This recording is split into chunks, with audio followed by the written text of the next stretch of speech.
Só para apresentar, a Tânia Ramírez, ela é graduada em Direito pela Universidade Nacional do México, ela é mestre em Direito Internacional de Direitos Humanos pela Georgetown University e diretora do Programa de Política de Drogas do MUCD. Certo? Bom, obrigado, Tânia, pela presença.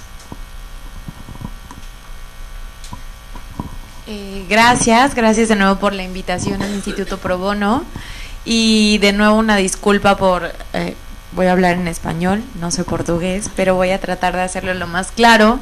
Yo les voy a hablar de algunas alternativas al encarcelamiento, como un panorama general de las políticas de drogas y algunas de las experiencias internacionales de las que podemos partir, con sus ventajas y sus desventajas y las ventanas de oportunidad que nos pueden brindar. Si avanzamos, Riley. Gracias. Bueno, las consecuencias de una política y un enfoque prohibicionista en materia de drogas son muchos y muy numerosos. En materia de seguridad, derechos humanos, justicia, y lo que ha generado en muchos de nuestros países es una carga innecesaria al sistema penal y a todas las instituciones de procuración e impartición de justicia. También si puedes avanzarle, también al sistema penitenciario. Estos son solamente algunos números en términos de cuál es la crisis de encarcelamiento provocada por un enfoque de criminalización y de homogeneización hacia todas las conductas que tienen que ver con drogas. Los números pues son alarmantes en el caso de los países de América Latina, aunque claro, Estados Unidos es quien tiene también unas tasas enormes de encarcelamiento y una sobrepoblación penitenciaria importante. Solo es para dar una contextualización. La siguiente, por favor. Estos son datos que creo que le importan mucho al Instituto Pro Bono en términos de que es justo la ventana donde ustedes intervienen, ¿no? Cuando hay delitos en flagrancia y entonces acompañan las audiencias de custodia. Estos son datos de México, ¿no? De qué cantidad y de qué proporción de los delitos y de la población privada en libertad fue detenida en flagrancia, solo para darnos una idea. La que sigue, Sureli. Y bueno, vamos a entrar como en materia de cuáles son las experiencias internacionales disponibles. Obviamente una categoría amplia y quizá a la que nos gustaría aspirar sería a las reformas legales que tienen que ver con la criminalización, con la descriminalización, específicamente del consumo y de la posesión, pero también de otras actividades correlacionadas obviamente al consumo y a la posesión, como es transporte en pequeñas cantidades, producción, siembra, cosecha, etcétera. Y por supuesto todas las ofensas de bajo nivel. Y aspirar hacia un esquema de regulación que sea el más conveniente para cada contexto y para cada país. Sin embargo, aunque este es el escenario más deseable y al que podríamos aspirar, esto muchas veces no ocurre, o al menos no ocurre en su totalidad. Muchas veces se reforman hay reformas legales para terminar con la criminalización del uso o la penalización del uso y el consumo, pero no están acompañadas de una descriminalización efectiva en términos de las otras actividades. Vamos a ver ahorita algunos ejemplos en los que eso puede ser perjudicial. Una segunda gran categoría es cuando hay una reforma a las sentencias asociadas a los delitos de drogas. ¿Esto qué quiere decir? Que específicamente delitos que típicamente han sido y son desproporcionales, particularmente en nuestros países, y se castigan de una manera irracional y desproporcional con respecto a otros delitos y a otras conductas que pueden causar daños similares, pues disminuir ese tipo de penas y ajustarlas a algo más racional. Repito, el escenario ideal sería aspirar a una descriminalización efectiva, pero en algunos lados también se ha hecho como este ajuste, tratar de generar penas más proporcionales. Y finalmente la tercera categoría tiene que ver con políticas de excarcelamiento, de excarcelación muy específicas a través de mecanismos como los indultos o como las amnistías. Entonces voy a tocar un poco a partir de algunos ejemplos que voy a abordar algunas de estas tres categorías para que vayamos viendo cómo funcionan en la práctica. Si avanzamos, Rayleigh. Bueno, existen algunos mecanismos de derivación que son instrumentos para permitir que las personas arrestadas por delitos de drogas, ¿no?, particularmente por delitos menores de drogas, puedan ser desviadas o derivadas del sistema penal. Y son básicamente tres grandes grupos, dependiendo del momento en el que se apliquen las medidas de derivación. Uno es ex ante, que quiere decir desde el primer contacto con la persona que está cometiendo alguna de estas conductas. ¿A qué me refiero? En este caso, los operadores de este tipo de medidas sería, por ejemplo, la policía. Si hay alguna política nacional o un decreto o alguna disposición que permita que la policía, al toparse con alguna persona que es únicamente usuario o poseedor simple, le permita irse a su casa y no pasa nada, ¿no? Eso sería un mecanismo de derivación. No comenzamos ni siquiera un proceso penal porque no tenemos por qué intervenir. La segunda tiene que ver una medida durante el proceso penal hasta antes de llegar a la sentencia. Es decir, comienza todo un procedimiento, pero en alguna de las etapas del procedimiento penal se les da la oportunidad de ser derivados fuera de este. El típico ejemplo, o el ejemplo quizá más usado en nuestra región, a pesar de que hay muchas medidas, y hay un informe de CICAD y de OEA en el que justo participó Corina Giacomello, que tiene que ver con una serie de medidas alternativas y mecanismos de derivación que existen disponibles y igual en experiencia internacional, pero a la que más hemos recurrido en esta área geográfica es probablemente a los tribunales de tratamiento de adicciones o cortes de drogas, a los que voy a entrar ahorita. Pero digamos que la medida típica durante el procedimiento penal, o al menos la que estamos utilizando más en la región, son las cortes de drogas.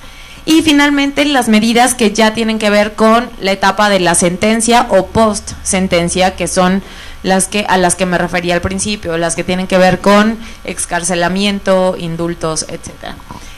Si avanzamos, bueno, ¿qué son los tribunales de tratamiento de adicciones o cortes de drogas? Me voy a referir a ellos como cortes de drogas para ser más específica. Bueno, es un mecanismo que básicamente opera bajo la suspensión condicional del proceso a prueba. ¿Qué quiere decir eso?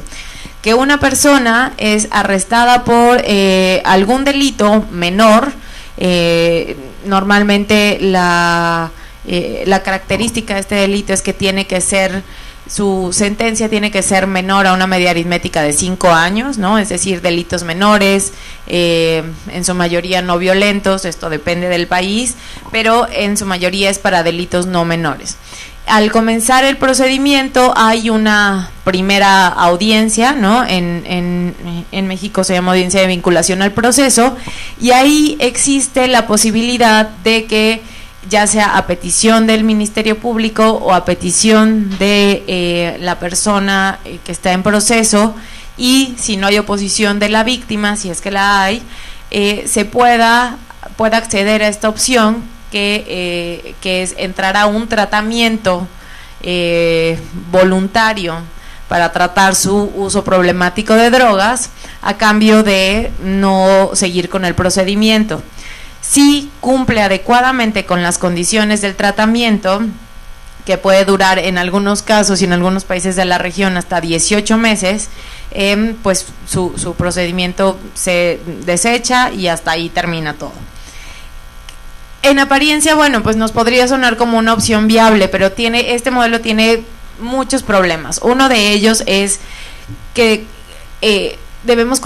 hay que cuestionar la voluntariedad de un tratamiento que se da a través de vía judicial, ¿no? Y es un mecanismo que está pensado para usuarios que tienen problemas de consumo de drogas o que cometieron el delito para obtenerlas.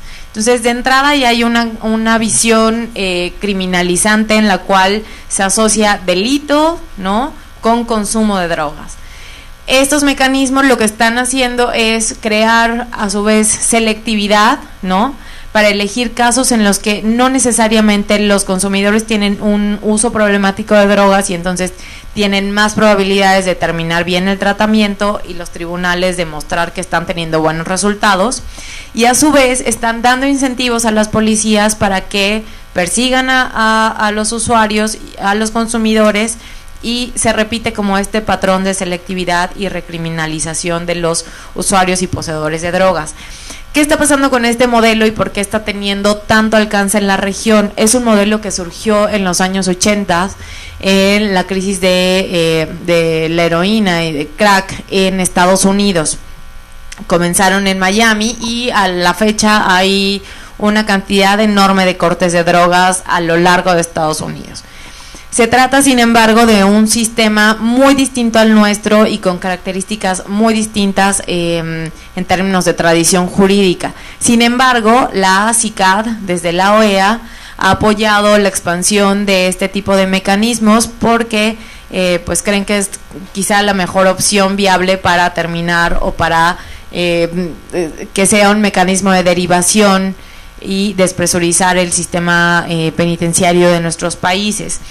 Ya está actualmente bastante avanzado en Chile, que fue el primer país donde se instauró después de Estados Unidos, y a partir de 2012, en Chile comenzó 2004, pero a partir de 2012 sí ha habido como una ola de expansión de los tribunales de adicciones o cortes de drogas en nuestros países, comenzando por precisamente México, siempre con el apoyo de CICAP y OEA, incluyendo apoyo económico, y también en Costa Rica. Además ya está en fase piloto en otros países como Argentina, Panamá, República Dominicana, Colombia y en muchos países del Caribe. Es un mecanismo que hemos ido monitoreando porque justo encontramos esta dinámica de recriminalización de los usuarios y los poseedores simples de droga. En el siguiente slide, en el siguiente slide les pongo el ejemplo de México. Estos son los estados donde se está implementando. Bueno, falta Nuevo León, donde hay un fenómeno muy diferenciado, pero les pongo como ejemplo estos 3 estados donde podemos ver que la mayoría de los delitos que está atendiendo las cortes de drogas tienen que ver con la posesión únicamente. Entonces se está haciendo un mecanismo, si lo vemos acá, en Chihuahua, en el último estado es el 73%, en el segundo es el 100% de las personas que han sido derivadas han sido por simple posesión, y en Morelos una cantidad menor. Pero sí hay un fenómeno muy focalizado que tiende a recriminalizar a los usuarios de drogas y a derivarlos a un tratamiento, entre comillas, voluntario, que además es supervisado por vía judicial. Entonces habrá que cuestionarnos qué tan adecuado es utilizar como a actores y agentes, operadores jurídicos para llevar y supervisar un tratamiento y considerar si el tratamiento se está llevando con éxito, y entonces se puede concluir la fase del procedimiento penal. Bueno, eso es en términos, un panorama muy amplio de los tribunales de tratamiento de adicciones en la región. Existe literatura, si quieren profundizar en el tema, con mucho gusto se las puedo brindar, pero no quería quedarme como en esa parte. Mi intención es también mostrar un poco de la experiencia internacional disponible en términos de políticas de excarcelación. Y voy a hablar ¿es la siguiente? Voy a hablar de algunos ejemplos muy en particular. La organización donde trabajo, México Unido contra la Delincuencia, acabamos de sacar un paper que justo habla de políticas de excarcelación, también se los puedo facilitar, y justo lo que apuntamos es que no necesariamente las políticas de excarcelación o los indultos siempre van a poder aplicarse bien si no hay reformas de mayor alcance y de mayor calado que tiendan a la despenalización. porque si no solamente solucionan una parte del problema, en algunas ocasiones funciona mejor que en otras, pero lo que hacemos es básicamente solucionar una parte del problema, la parte final del problema, pero no atender todo lo demás y mucho menos irnos a causas estructurales. La experiencia de Ecuador es que a pesar de que no es un país en el que típicamente pensemos en violencia relacionada con el narco o altas tasas de consumo, o que sea un país típicamente de tránsito o el que más suene en términos de políticas de drogas, pues sí tiene una de las leyes más duras de la región, ¿no? Y específicamente para delitos de drogas sí hay ciertas excepciones y se castigan con más dureza estos delitos, y eso hizo que en las últimas décadas incrementara la población penitenciaria total de Ecuador en un alto porcentaje. La mitad prácticamente de estos delitos eran delitos menores de drogas. Al darse cuenta de la crisis que tenían en el sistema penitenciario, no solamente con delitos de drogas, pero en gran parte por ellos, lo que hicieron fue crear una política de indulto nacional para los pequeños transportistas de drogas, sobre todo los de bajo nivel o las llamadas mulas de drogas o primodelincuentes. Como resultado, miles de personas fueron liberadas durante el indulto. A partir de 2010, además, la reincidencia fue bajísima. Entonces, aparentemente en esta primera etapa, el indulto tuvo pues bastante éxito. Sin embargo, el gran problema es que después de esto y por una aparente crisis de heroína y con el cambio de gobierno, las autoridades de Ecuador decidieron volver a endurecer su enfoque de drogas y entonces volvieron a esta tendencia de perseguir consumidores y perseguir el consumo por sí mismo. El resultado es que una política nacional de indulto puede funcionar muy bien, pero su éxito va a ser limitado si no tiene, digamos, una estabilidad que trascienda gobiernos, por ejemplo, ¿no? Que se trate de una reforma legal que no solamente indulte, sino que además modifique las sanciones que hay y que modifique en términos de descriminalización. Entonces, un alcance de este tipo de políticas, el alcance siempre va a ser limitado si no le damos la continuidad y la estabilidad que requiere. Entonces, ahí ahorita, a pesar de que el indulto fue bastante exitoso, ahorita hay una tendencia como en sentido contrario. El siguiente caso es quizá uno de los más famosos, porque Costa Rica no criminaliza la posesión de drogas, pero sí las otras actividades menores relacionadas con ellos. ¿Qué está pasando? En Costa Rica se dieron cuenta de un fenómeno muy, muy, muy peculiar en una de las cárceles más grandes del país. Se dieron cuenta que muchas de las mujeres, o había un incremento en las mujeres encarceladas por delitos de drogas, en particular por transporte. Y bueno, esto surgía de un fenómeno muy particular. Se trataba de mujeres que estaban estaban introduciendo cantidades pequeñas de droga a las cárceles de hombres por que iban a visitar a los esposos, y entonces había presión de su parte para que introdujeran drogas a los penales, o B, al quedarse a cargo de todos los deberes de cuidado y de todos los dependientes económicos, porque los esposos habían sido también encarcelados por delitos de drogas o por otras situaciones, se veían obligadas a hacer esas actividades económicas para subsistencia. Es decir, se trataba de un tema de vulnerabilidad, de marginación, de pobreza y de un fenómeno con un enfoque de género muy particular. Lo que decidieron fue a todas las mujeres que se encontraban en esta situación y que tenían dependientes económicos y que claramente lo habían hecho no porque fueran traficantes de alto nivel, ni porque quisieran incidir en la cadena de comercialización, sino por una muy particular posición de vulnerabilidad en ese momento, darles también un indulto y se modificó la ley para permitir que estas mujeres salieran.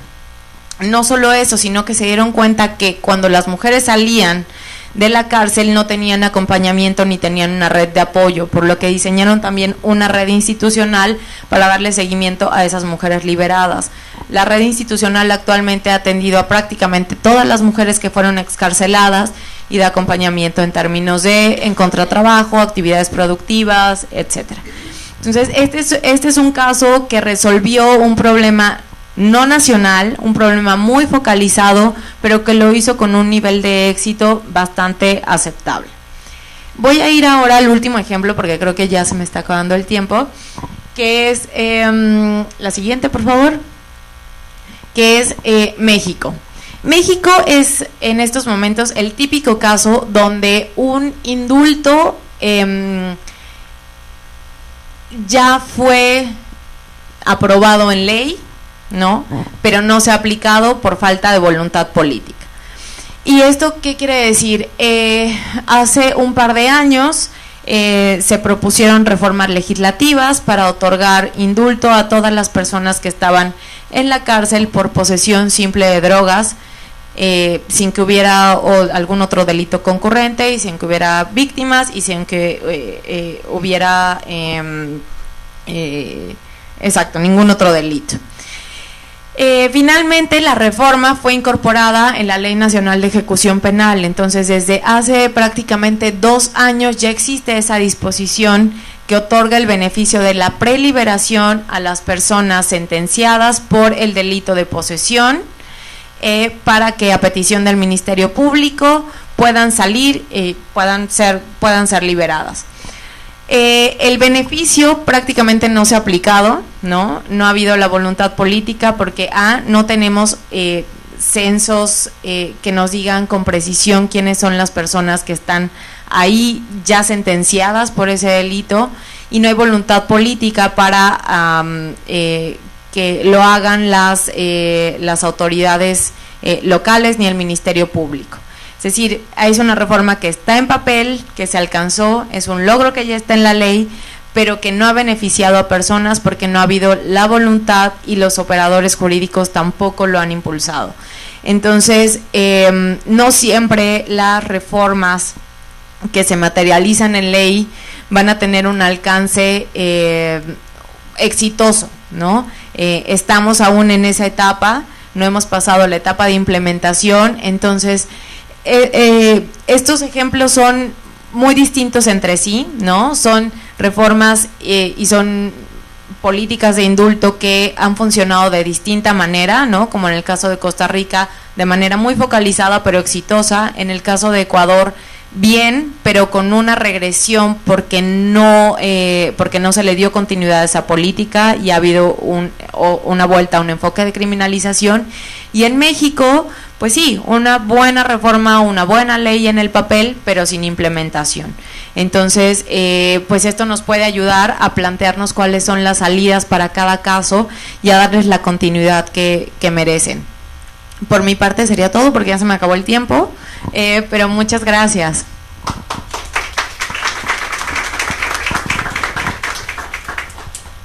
Obrigado, Tânia. Só uma coisa, as falas elas estão sendo pensadas num espaço curto, mas para ter mais tempo para o debate.